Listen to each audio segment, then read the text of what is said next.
Voltando aqui com o último bloco da entrevista com o candidato a senador Márcio Bittar, do MDB. O Itan tinha deixado uma pergunta. Então. Ontem esteve aqui o candidato Petecão e ele falou a respeito do assunto também, deixou a coisa um pouco aberta, a respeito do isolamento e de um projeto que inclusive faz parte do programa de governo do Gladson, que é a construção de uma estrada ligando os municípios de Feijó e Santa Rosa do Purus, não falha a memória. Candidato, será que vocês têm noção do impacto ambiental que teria essa estrada? Mais para o sul do estado, depois passando de Santa Rosa, nós temos a Floresta Estadual do Chandles, que, bom, o que eu quero dizer é que há outras possibilidades que não estrada. Será que a gente ainda continua com essa referência? Já não sabemos que dá errado? Não, vou te responder como o cara da roça, né? Você perguntou assim, deputado, será que não tem... E tem mesmo? Não tem. Preste atenção, então. A Marina, pessoa que eu respeito, teve grande poder. A Frente Popular teve mais poder do que talvez nunca um grupo tenha no Acre. E durante muito tempo. Se essa tese tivesse correta... já teve todos os prefeitos, né? Não. Igual a Frente Popular, ninguém nunca teve. E é o mérito deles. Conseguiram tudo, praticamente. A Marina, ministra, quando é que nós tivemos uma ministra do porte dela, respeitada no mundo inteiro? Jorge Viana, amigo do presidente da República, vice-presidente do Senado, Tião Viana, enfim. Pois bem, então, se essa tese fosse correta, nós não tínhamos um Estado pobre, passando fome. Eu vou te dizer uma coisa simples e bastante objetiva. O problema ambiental no Acre é fome. Você tem municípios isolados. A gasolina no Jordão, esse ano, chegou até R$10. A R$10. O que é que esses municípios ganharam com essa interferência de ONGs estrangeiras e de interesses estranhos ao interesse nacional, ao interesse acreano, com esse isolamento? Você vai lá, é triste. As pessoas não têm alternativa. Você não pode dar a uma estrada coloração ideológica. E é preciso também, no novo governo, o nosso, parar de querer falar em nome de índio. Deixa que ele fale em nome dele. Eu estou tendo contato com muitos índios que dizem de forma clara que eles querem o benefício que o homem descobriu e desenvolveu no mundo. O que é isso? É água encanada, é acesso, é televisão, é estrada. Lógico, é escola. O Bolsonaro já até prometeu vender terra indígena. Na visita dele tinha vários. Eu defendo, e se for eleito, que a terra indígena seja propriedade deles, porque hoje não é. É da União hoje. Então, é um sistema comunista, é um sistema comunal, claríssimo. Veja bem, qual é o sistema privado? Você é dono da terra. No Brasil, e particularmente na Amazônia, é o sistema estatal. Nada mais comunista do que isso. O índio não manda na sua terra, o extrativista não manda na sua terra e nem o proprietário privado. Aqui, qualquer coisa, qualquer atividade que o seringueiro, o extrativista, o índio ou o proprietário rural queira fazer, ele primeiro tem que se dirigir ao Estado para perguntar ao Estado se ele permite. E eu vou repetir, essa política trouxe para o Acre a maior crise. O Acre nunca foi tão pobre e tão violento. Está errado. Deixa eu fazer uma pergunta do telespectador, porque hoje foram poucas que eu consegui fazer aqui, olha só. É nessa mesma linha dos municípios. É a Suzelândia, do município de Rodrigues Alves. Quero agradecer a audiência aí de Rodrigues Alves, de todo o interior do estado que vê a gente.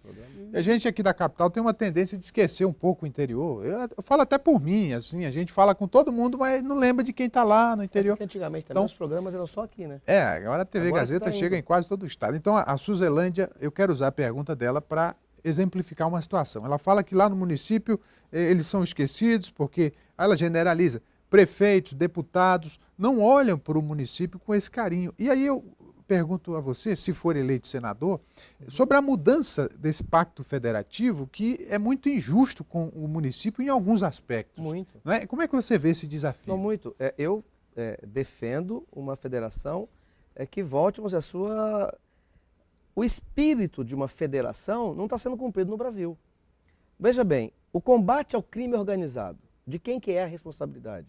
da federação, mas ela não assume isso. Então, na federação clássica, o que a União faz? A Defesa Nacional, o Exército, né? E o combate ao crime organizado, a moeda. Então aqui no Brasil, olha que maluquice, o combate ao crime organizado, que tem que ser federal, porque ele não respeita a fronteira nacional, estadual, nada, não é. É estadual. Lógico que tem que ser federalizado, tem que mudar a lei.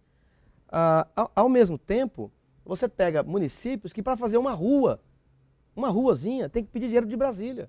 Então, lógico que isso está errado, essa balança tem que ser invertida. No caso de Rodrigues Alves, eles reclamam muito e com razão, o que pode solucionar aquela região, eu estudei para isso, me preparei, já disse isso no programa de governo em 2014, inclusive a ponte que eles tanto desejam para atravessar o Juruá, para parar com aquela... Você não vai desenvolver economia com aquilo lá, é como aqui a ponte do Madeira, tão importante tanto quanto. Se nós conseguirmos no próximo governo um acordo entre os dois países, Brasil e Peru, que deseja esse acordo, que tem o objetivo completo, é uma coisa profissional, abaixar a carga tributária, eliminar a burocracia, resolver o problema de energia elétrica, da estrada, que uns 180 quilômetros mais ou menos, a ponte sobre o Juruá. Então é um projeto. Quando eu falo de um acordo, é tudo isso envolvido. Então você viabiliza a região.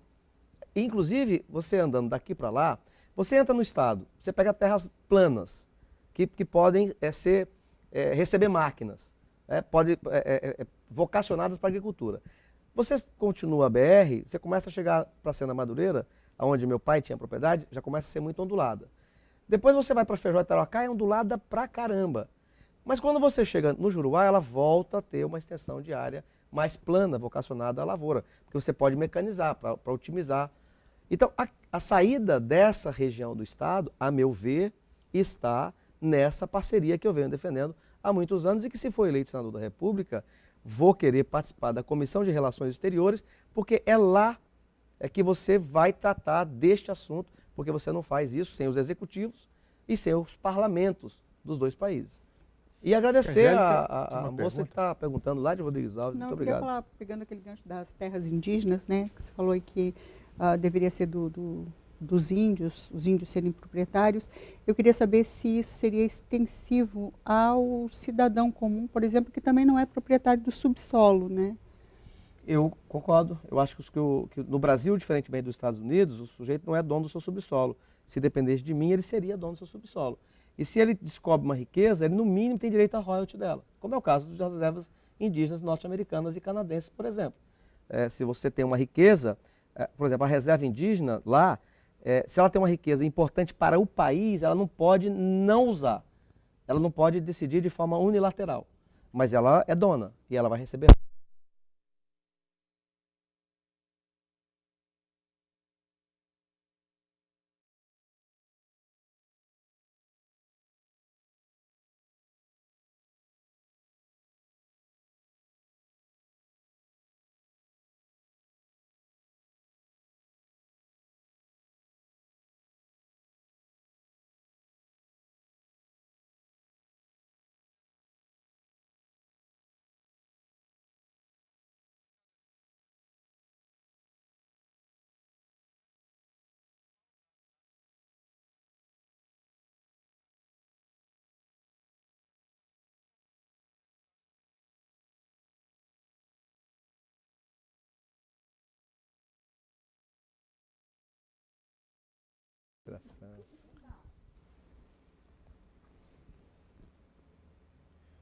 Já estamos de volta, tivemos aí um problema técnico, uma queda de energia. Eu não vou nem dizer que é boicote a entrevista do candidato, porque a gente já sabe como é que é no Acre. Aliás, candidato, o senhor, se for eleito senador, vai ter que ver essa já questão um gancho aí da energia, né? Não é possível. Esses são os assuntos verdadeiros. Quer dizer, os próximos governos, estadual e nacional, têm que enfrentar esses problemas. E aí a questão ambiental, ela não pode ser desculpa para isso. Por exemplo, algo que eu sempre divergi. A energia provocada pela água é ainda a mais barata. Ela é renovável e limpa. Do ponto de vista da poluição, é a mais limpa que tem. E você tem uma burocracia no país que às vezes demoram 7 anos, 8 anos para você ter uma licença. E isso, se o Brasil não tivesse entrado na crise que entrou, entraria pela falta de energia. Se o Brasil estivesse crescendo como estava crescendo no governo do primeiro mandato do Lula, por exemplo, o Brasil ia entrar em crise porque não tinha energia elétrica. Quer dizer, então, não é possível que alguns assuntos sejam tão burocráticos. Aliás, existem vários estudos que dizem que mais do que a corrupção, a burocracia e o desperdício são mais prejudiciais do que a própria corrupção. Candidato, só para ver como que falta diálogo entre os próprios defensores desse projeto que é apresentado por Gladson, por exemplo, quando se coloca a possibilidade de construção de uma estrada como essa, o próprio projeto do Gladson apresenta a possibilidade de fortalecimento das vias hidráulicas, que é um modal que poderia ser muito melhor utilizado por comunidades como Santa Rosa e Jordão, garantindo o fim do isolamento com o mínimo impacto. Qualquer olhar um pouco mais apurado vai perceber que você precisa dos dois.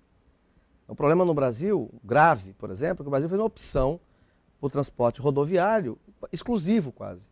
A proporção no Brasil é descomunal. Vamos pegar um país como, por exemplo, os Estados Unidos, pelo tamanho, você vai comparar o Brasil com o Japão. Você tem 200 mil quilômetros de linha férrea nos Estados Unidos. Aqui você tem 20 e poucos mil, sendo que 10 mil foram construídos no Império. Quer dizer, toda a República... Então, se você olhar para esses nossos municípios, é fácil você identificar o quê? Você vai ter que ter a estrada e o rio. Por quê? Porque qualquer um desses rios, até o Purus, num determinado momento, que nós estamos agora, por exemplo, ele não permite embarcação pesada. Então, você tem a estrada. Se você vamos imaginar que você asfaltar esses municípios, é uma obra cara. Então, você precisa trabalhar com os dois, para que a população da região ele tenha a opção. No inverno, ele tem o rio, no verão, ele tem a estrada. Para mim, é esse o caminho. Que, aliás, eu defendia no plano de governo que eu defendia no ano de 2014, quando fui candidato a governador. Candidato, o seu tempo esgotou, o senhor tem 10 segundos. Eu quero pedir a quem vai votar no Bolsonaro, no Gladson Cameli, que vote em mim para o Senado e no Sérgio Petecão para senador da República. Me deem essa oportunidade.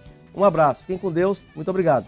E assim a gente encerra mais uma edição do Gazeta Entrevista, agradecendo sua audiência, convidando para a semana que vem dar continuidade aqui a entrevistas com os candidatos majoritários. Uma boa tarde, um forte abraço, bom fim de semana.